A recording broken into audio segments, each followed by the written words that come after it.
Bonjour et bienvenue sur RCPJ. Christophe Avaro, je vais vous présenter la phase d'expertise une fois que le dossier est rempli par l'expert et par le client. Donc là, nous nous trouvons dans la phase d'expertise numéro 1. Nous pouvons démarrer l'expertise. Je vais mettre en plein écran. Vous avez la possibilité, donc en première étape, de définir les personnes qui sont présentes ou absentes et si elles sont absentes, de pouvoir justifier leur absence si, par exemple, elle est excusée. Par exemple, un courrier reçu,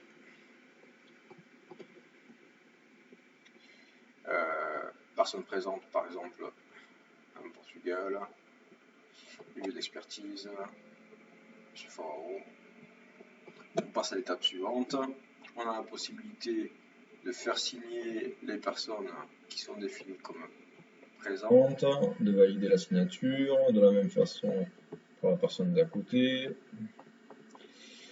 Et vous avez donc la date de signature et l'heure de signature qui apparaît sur l'écran et également sur le PV d'expertise. Ensuite, vous passez à l'étape suivante où vous avez la possibilité de noter ou enregistrer les dernières parties.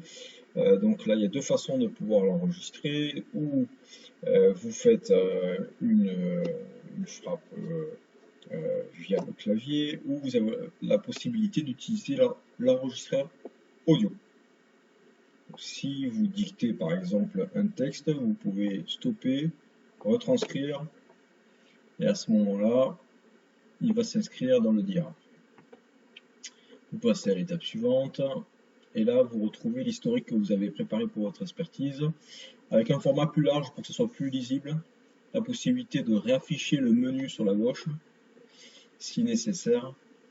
Vos documents donc, sont accessibles depuis l'historique et vous faites défiler, vous pouvez ajouter des nouveaux faits et des nouveaux documents. Donc si jamais un confrère vous présente un nouveau document, vous pouvez très bien saisir une date et ajouter un nouveau document voilà, directement. Si par exemple vous voulez prendre en photo directement avec votre téléphone portable, vous pouvez le faire également et ceci va s'ajouter au rappel des faits.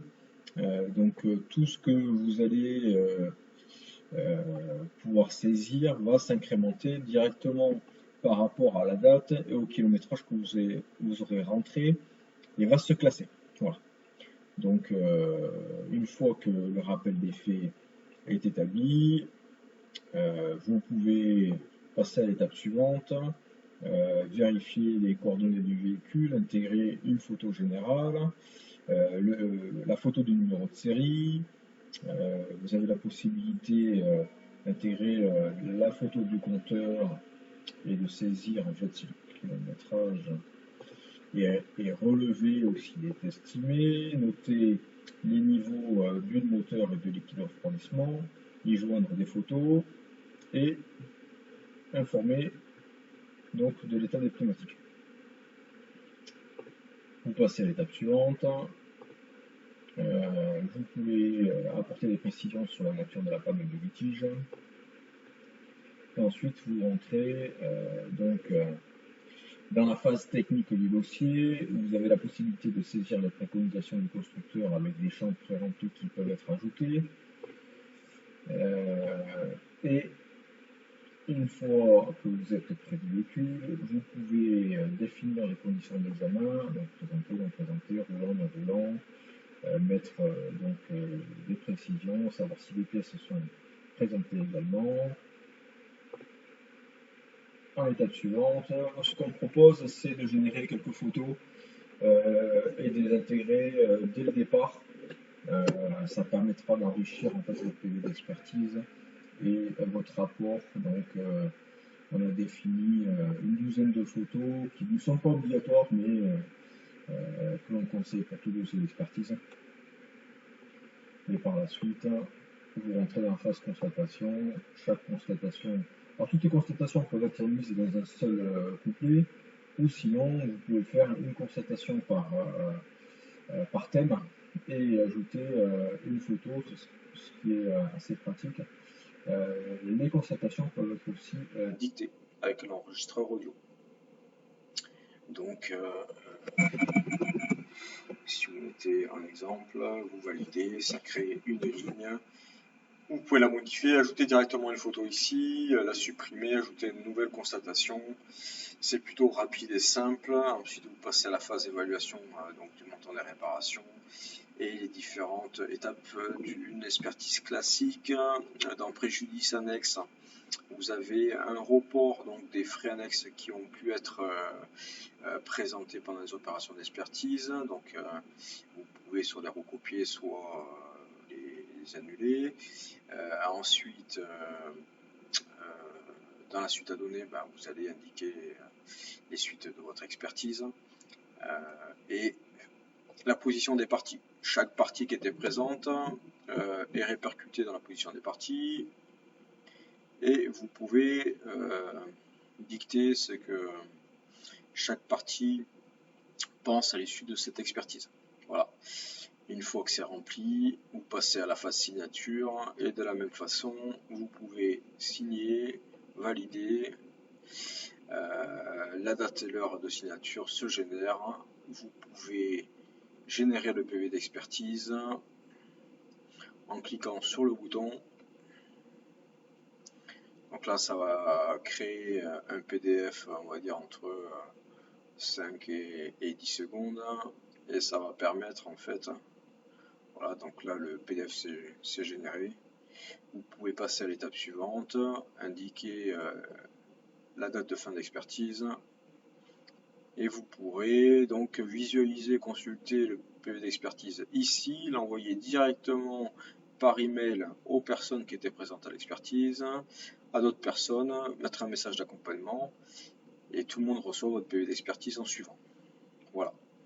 Lorsque vous voudriez passer en phase rédaction du rapport d'expertise, il suffira de continuer en bas à gauche et de remplir les champs qui vous intéressent pour arriver jusqu'aux conclusions. Vous n'êtes pas obligé de remplir tous les champs. Il suffit de les laisser libres pour qu'ils n'apparaissent pas.